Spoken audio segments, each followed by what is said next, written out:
Et j'aimerais dire, jusqu'à ce jour, les Congolais, Congolaises ne vivent pas correctement dans leur propre pays. Ma prière est que les Congolais prennent possession réellement de leur cuivre, de leur cobalt, de leur uranium, de leur plomb, de leur zinc, de leur diamant, d'or, de l'étain, tantal, manganèse, coltan, etc., de leur bois, de leur pétrole, de leur gaz, de leur potentiel hydroélectrique, de terres arables, de la biodiversité immense et de la grande forêt. Qu'est-ce que Mouzé a pu faire? J'ai analysé le discours de Mouzé. Il n'a cité plus l'AFDEL qu'à Lubumbashi lors de la prise du pouvoir pour dire « Je prends le pouvoir au nom de l'AFDEL comme président de la République ». Après cela, Mouzé ne s'est jamais mis à côté d'un parti politique. Le parti politique de Mouzé, c'est le peuple congolais. Vous savez, la libération du peuple congolais s'est fait ou se fera par elle-même, par lui-même.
La grâce et la paix vous soient données de la part de Dieu notre Père et de Jésus-Christ notre Seigneur et Sauveur.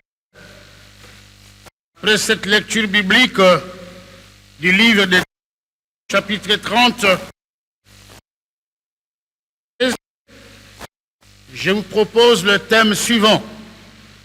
C'est que je t'ordonne aujourd'hui. Et par rapport à la journée d'aujourd'hui où nous célébrons un culte d'action de grâce pour Mouzé, les nationalistes, les patriotes, nous pouvons dire ce que Dieu ordonne aujourd'hui au peuple congolais. La lecture a été faite dans le livre de Deutéronome qui signifie seconde loi. Moïse répète la loi d'Exode à cette nouvelle génération née dans le désert et ce livre s'ouvre au moment où les enfants d'Israël campent provisoirement dans le plain de Moab en face de Jéricho au milieu de la terre promise. Et Moïse leur dit, nous nous approchons maintenant de l'accomplissement de la promesse de Dieu pour cette terre promise.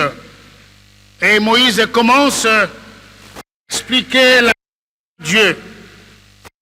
Le livre est constitué du discours d'adieu de Moïse, dans lequel ce dernier réitère et renouvelle l'alliance de Dieu avec Israël à l'intention de la nouvelle génération d'Israélites. Ils sont maintenant parvenus à la fin de leur pérégrination dans le désert pendant 40 ans. Ils sont prêts à entrer dans le pays de Canaan, le pays de la promesse, le pays où coule le lait et le miel. Et Moïse leur dit ce qui suit. Ce que je t'ordonne aujourd'hui, il y a une triade, 3 points importants. Premièrement, aime l'Éternel, ton Dieu. Deuxièmement, marche dans les voies de Dieu.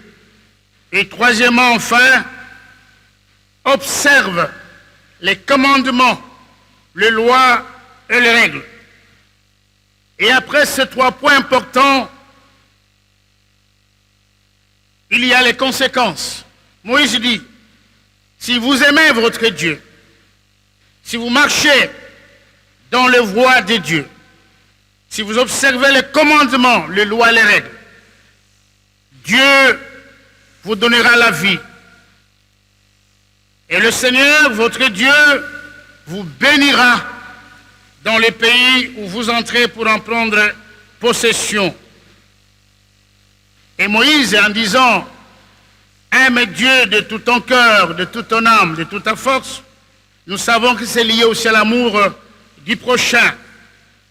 Moïse invite le peuple à se décider résolument pour l'alliance. Et Israël est placé devant un choix simple. La vie est le bien ou la mort est le mal. Et Moïse invite le peuple à choisir la voie de l'amour de Dieu qui conduit à la vie. Et quand on aime Dieu, on aime son prochain, on aime son pays. Et l'exhortation de Moïse était dans ce sens. Aimez Dieu de tout votre cœur, de toute votre force, de toute votre âme. Et par voie de conséquence, aimez le prochain. Et enfin, aimez le pays. Aimez le Seigneur son Dieu. Cet appel résonne encore aux oreilles aujourd'hui des chrétiens et chrétiennes, car nous aussi, nous sommes appelés à aimer Dieu et ne pas faire le culte des idolâtres et des mammons. Et dans Jean chapitre 14, le verset 15, Jésus dit, « Si vous m'aimez, vous garderez mes commandements. Et celui ou celle qui aime Dieu est une personne née de nouveau. Une personne qui marche dans la crainte de Dieu et une personne qui pose des actes de valeur. Celui ou celle qui aime Dieu ne vole pas. Celui ou celle qui aime Dieu ne tue pas son frère ou sa sœur. Celui ou celle qui aime Dieu ne travaille pas pour ses propres intérêts, mais pour les intérêts des autres. Celui ou celle qui aime Dieu ne trahit pas son pays. Et c'est là la grande idéologie des musées, ne jamais trahir le Congo. Aujourd'hui, il serait important et extrêmement important de revenir sur cette parole importante laissée par Musée, ne jamais trahir le Congo. Et j'ai l'impression, quand je lisais tous ces discours, j'ai eu le temps de lire tous ces discours, je m'étais dit, est-ce que nous avons compris cet homme? Est-ce que nous connaissions vraiment cet homme? Et j'ai l'impression que le Congo a un problème depuis l'administration de Léopold II, de 1885 à 1908, c'est un pays qui a été exploité, une propriété privée d'un individu, un système politique de paternalisme où un petit groupe s'accaparait de tout dans l'administration de Léopold II. Nous venons de 1908 à 1960 avec la colonisation de la Belgique. Nous sommes dans le même système d'exploitation, de paternalisme. Et de 1960 à ce jour, que ce soit pour la Deuxième République ou la Troisième République aujourd'hui, avec plusieurs gouvernements, la situation n'a jamais changé. Le Congo est toujours trahi, et par l'extérieur, et par ses propres fils, et c'est par ses propres filles. Et je fais une analyse très importante. Qu'est-ce que les partis politiques, les coalitions nous ont donné? Dans la Première République, les coalitions, les partis politiques, en nous basant sur le slogan important de Musée, n'est jamais trahir le Congo, dans la Première République, de 1960 à 1965, les coalitions politiques, les partis politiques nous ont donné la guerre civile, la rébellion et la sécession. Et lors de la Deuxième République, toutes les coalitions jusqu'à aujourd'hui n'ont fait que détourner l'argent du pays, détruire les pays, voler et faire des choses incroyables, la corruption. Et je n'épargne aucune coalition, que ce soit la coalition de la Deuxième République au début, jusqu'à ce jour, toutes les coalitions, ce sont les coalitions des hommes et des femmes qui se sont arrangés pour détruire les pays, voler les richesses du pays, s'accaparer les richesses au détriment du peuple. Et je me suis posé la question de savoir, qu'est-ce que Musée a pu faire? J'ai analysé le discours de Musée. Il n'a cité plus l'AFDEL qu'à Lubumbashi lors de la prise du pouvoir pour dire « Je prends le pouvoir au nom de l'AFDEL comme président de la République ». Après cela, Musée ne s'est jamais mis à côté d'un parti politique. Le parti politique de Musée, c'est le peuple congolais. Celui ou celle qui aime Dieu prône et vit dans le patriotisme, le nationalisme et le souverainisme, amour de la patrie, se sacrifier pour défendre sa patrie. C'est ce que Musée a fait jusqu'au sacrifice suprême. Légitimer l'existence d'un État, d'une nation pour chaque peuple. Bien-aimé dans le Seigneur, enfin la conséquence d'aimer Dieu, d'aimer son prochain, d'aimer sa patrie, et que tu vives, et que tu vives, et que tu vives. Et j'aimerais dire, jusqu'à ce jour, les Congolais, Congolaises ne vivent pas correctement dans leur propre pays. Ils sont considérés comme réfugiés dans leur propre pays, c'est incroyable. Et Dieu aimerait que nous puissions vivre la vraie vie que Dieu nous a donnée. Que le Seigneur, ton Dieu, te bénisse dans les pays où tu entres pour en prendre possession. Ma prière est que les Congolais prennent possession réellement de leur cuivre, de leur cobalt, de leur uranium, de leur plomb, de leur zinc, de leur diamant, d'or, de l'étain, tantal, manganèse, coltan, etc., de leur bois, de leur pétrole, de leur gaz, de leur potentiel hydroélectrique, de terres arables, de la biodiversité immense et de la grande forêt. J'aimerais terminer par dire une chose importante. D'abord un conseil, et après je vais terminer par la prophétie des Musées. Le conseil est le suivant, la sagesse africaine. La case est en train de brûler. Et dans la case, il y a un enfant, un bébé. Le feu est en train de venir vers l'enfant. Le feu va consumer l'enfant dans la maison. Et papa et maman se chamaillent. Ils se battent pour leurs propres intérêts. Mais dans la sagesse africaine, chez les Africains, papa et maman arrêtent le débat inutile, arrêtent la bagarre, arrêtent la guerre. Ils vont vite tous ensemble vers l'enfant, sauver l'enfant du fait qui vient. Papa et maman, c'est la majorité de l'opposition. L'enfant, c'est la RDC. Le fait, ce sont les terroristes rwandais, les M23. Papa et maman, arrêtez la bagarre. Opposition et majorité. Laissez le débat inutile. Allez vers l'enfant qui est en train de passer par le feu, c'est la RDC. Prenez l'enfant, sauvez l'enfant et étouffez le feu, étouffez la rébellion. Arrêtez le débat inutile, car la case est en train de brûler. Enfin, j'ai trouvé à musée un prophète. Et j'aimerais terminer par cette prophétie qu'elle s'accomplisse pour la RDC. Je le cite in extenso. Malgré les vicissitudes graves que vit notre pays, nous restons plus que jamais confiants en l'avenir de notre patrie. La République démocratique du Congo est un pays choisi par Dieu et le plan divin se réalisera totalement sur cette terre africaine du Congo démocratique. Quelles que soient les tentatives humaines, intérieures et extérieures, le Congo vivra, le peuple congolais vivra et nous serons propriétaires de notre terre. Que Dieu vous bénisse. Amen.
Simamisha inapasha kuwa ile kitu yake, utaiweka hapa alafu tutaitengeneza.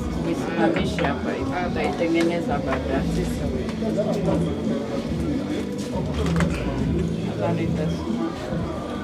Baba shia bashia.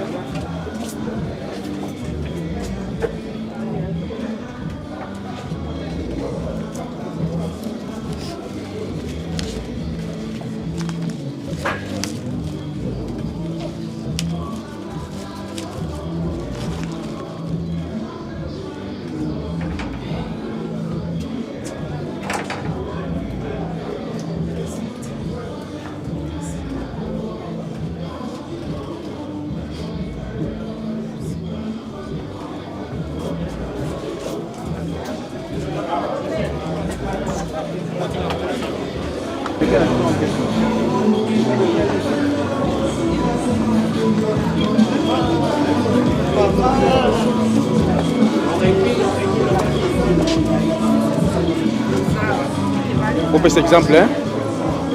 Vous faites cet exemple.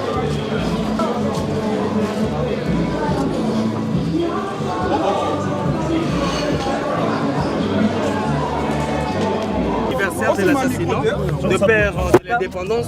Quel est votre point de vue aujourd'hui? On vient de la cathédrale et ici au mausolée pour ce 24e anniversaire. Bonjour peuple congolais. Le testament de Musée Laurent Désiré Kabila est simple. Nous ne trahirons jamais le Congo. Voilà. Pourquoi vous faites ça? Alors maman, que représente également cette journée encore une fois de plus dans ce contexte si particulier de la République démocratique du Congo actuellement où nous subissons une guerre d'agression.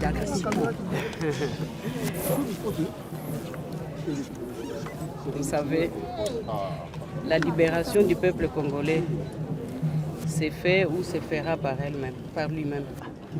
Voilà.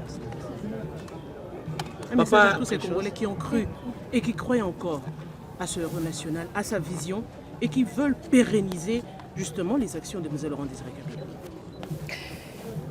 Eh bien, il faut se battre pour que la démocratie subsiste, puisque c'est comme si elle est morte.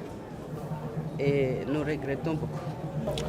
Bon, comme vous le savez vous tous, la date du 16 janvier, c'est une journée douloureuse pour nous. Une journée très douloureuse puisque c'est cette date qu'on nous a arraché, les soldats du peuple. L'homme qui venait juste renverser les donnes. La lutte contre l'impérialiste, la lutte contre la domination, l'oppression de notre population, l'exploitation abusive de nos richesses par les Occidentaux et l'aide complice d'un Congolais. On nous l'a arraché alors que tout un peuple avait de l'espoir pour lui. Et la journée d'aujourd'hui, elle est douloureuse pour nous, pour certains peut-être. Ils viennent par plaisir d'assister au culte, mais nous nous rappelons encore, ça nous renforce notre morale et ça nous pousse encore cet engagement et le respect de la phrase que Mouzé a dit de ne jamais trahir le Congo. Et nous n'allons jamais trahir le Congo. Moi je dis souvent, Dieu a voulu que Mouzé arrive pour créer de petits musées. Et les petits musées sont très nombreux. Malheureusement, nous évoluons en pièces détachées, comme le disait le vieux Hérodia. Un bon jour, nous croyons, avec ce leadership de notre ancien président honoraire, Joseph Kabila Kabange, que nous pouvons souder et remettre le moteur en marche pour sauver ce pays. C'est très dur de répondre la date du 16 janvier. La date du 16 janvier, c'est une date inoubliable où les ennemis extérieurs et intérieurs ont assassiné notre héros, le soldat du peuple, Musée Laurent Désiré Kabila. Nous ne pouvons jamais oublier cette date. Moi, en étant un étranger, congolais, pas français, congolais. En étant un étranger, on a 42 ans, on a toujours fêté, organisé l'assassinat de Patrice Emery Lumumba le 17 janvier. Il s'avère que le 16 janvier, on a assassiné son héritier, le continuateur du flambeau, Mouzé Kabila. Nous ne pouvons jamais l'oublier. Et c'est pourquoi, ça fait 5 jours que je suis arrivé. Je suis arrivé le premier jour, je me suis incliné là. Aujourd'hui, je viens encore m'incliner. Prenez-vous en charge. Ne jamais trahir le Congo. Et cette phrase, ne jamais trahir, ce mot-là, ne vient pas de Mouzé, vient du haut Patrice Emery Lumumba. Parce que Mouzé, lorsqu'on a assassiné Patrice Emery Lumumba, Mouzé a dit à sa mère, sa propre mère, en ce moment Swahili, dans un mythe à quoi deuxième Lumumba. Et effectivement, il dit quoi deuxième Lumumba. Ne jamais trahir le Congo. Et jamais, moi, Lomenge Loulou Peneloulou, président de l'association Forum des Patriotes du Congo-Kinshasa, et à son siège à Paris, jamais je ne saurais trahir le Congo. 42 ans en France, jamais avoir demandé la nationalité française. Parce que lorsqu'on change de nationalité, on change sa mission. Pour moi, c'est une date inoubliable et historique pour moi. Surtout que j'ai adhéré à cette révolution de mon jeune âge. Je suis venu avec Mouzé ici à Kinshasa. Et imaginez vous-même, on tue celui-là en qui vous aviez cru. Quel serait votre sentiment? C'est chaque jour que je remémore et je vois ce jour-là, j'ai des larmes aux yeux. Puisque s'il était encore en vie, je ne sais pas ce que ce Congo deviendrait. Il avait un rêve pour ce Congo, mais qui n'a pas pu réaliser. Mouzé, c'était un incompris ici. C'est pourquoi les ennemis ont voulu assassiner, ont voulu le tuer. Mais, comme on le dit dans la chanson, ils ont coupé l'arbre, mais les racines sont là. On est là pour pouvoir pérenniser son idéologie de ne jamais trahir le Congo. Merci beaucoup. Merci. Le 16 janvier, c'est une date très historique pour moi surtout. Parce que j'étais familiarisée avec Mouzé. Il me prenait comme sa fille, comme sa sœur. Et alors, le 16 janvier, nous étions émotionnés, émus et bouleversés d'apprendre que Mouzé est assassiné.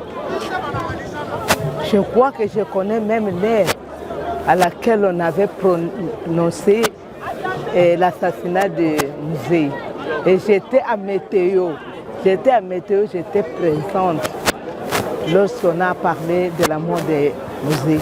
Aujourd'hui, nous célébrons l'anniversaire, s'il faut dire, de la mort de Mouzé qui nous a quittés fraîchement avec tant de projets. Cette date, c'est une date très étouffante pour nous les Mouzéistes. Oh, les ennemis ont fauché. Sachez que Mouzé avait l'Allemagne du Congo, c'était Mouzé qui en avait. Et jusqu'à présent, cette Allemagne n'a jamais été et n'a plus jamais été. Mais pour le moment, nous espérons qu'avec son fils, nous allons y arriver. 100 janvier nous rappelle une date symbolique, une date commémorative où nous pensons à un héros national, Mouzé Laurent Désiré Kabila, qui est pour nous un père politique. Ce père est parti pendant que nous avions encore besoin de lui. Mais en partant, il nous a légué 2 testaments. Ne jamais trahir le Congo et surtout de nous prendre en charge. Nous sommes là pour témoigner au monde que Mouzé est mort, mais ses idées sont encore pérennisées par la nouvelle jeunesse que nous sommes, la nouvelle génération que nous représentons du kabylisme. Et nous sommes appelés à faire la politique avec des valeurs. Parce que Mouzé est un homme de valeurs, un homme de paix, un homme passionné par son pays. La leçon majeure à retenir est que l'homme ne peut demeurer éternellement. Mais les hommes qui s'accrochent aux idées vivent au-delà. Mouzé est parti physiquement, mais Mouzé, ses idées sont encore aujourd'hui dans les têtes des Congolais. Les Congolais se souviennent encore des œuvres de Mouzé, par sa manière de gérer, par sa manière de défendre le pays, par sa manière d'appeler les Congolais et par sa manière qu'il avait appelé aux Congolais à la révolution pardon. Cette révolution symbolique qui avait uni les Mobutistes, les Tshisekedistes, qui avait uni tout le monde pour un Congo nouveau. Ça, c'est un acte fort qui a marqué la vie de Mouzé. Et si aujourd'hui, nous sommes encore là, des Congolais, ceux qui font la politique et ceux qui ne font pas de la politique, les jeunes de l'école qui viennent ici, parce que Mouzé a réellement incarné les idées, et ces idées-là encore perdurent en nous, et ces idées-là encore sont fortes, et nous qui avons la charge aujourd'hui de conduire le pays demain, nous devons nous accrocher à ces idées pour réellement nous soyons un Congo indépendant, que nous puissions nous prendre en charge et que nous puissions défendre le Congo jusqu'au sacrifice suprême.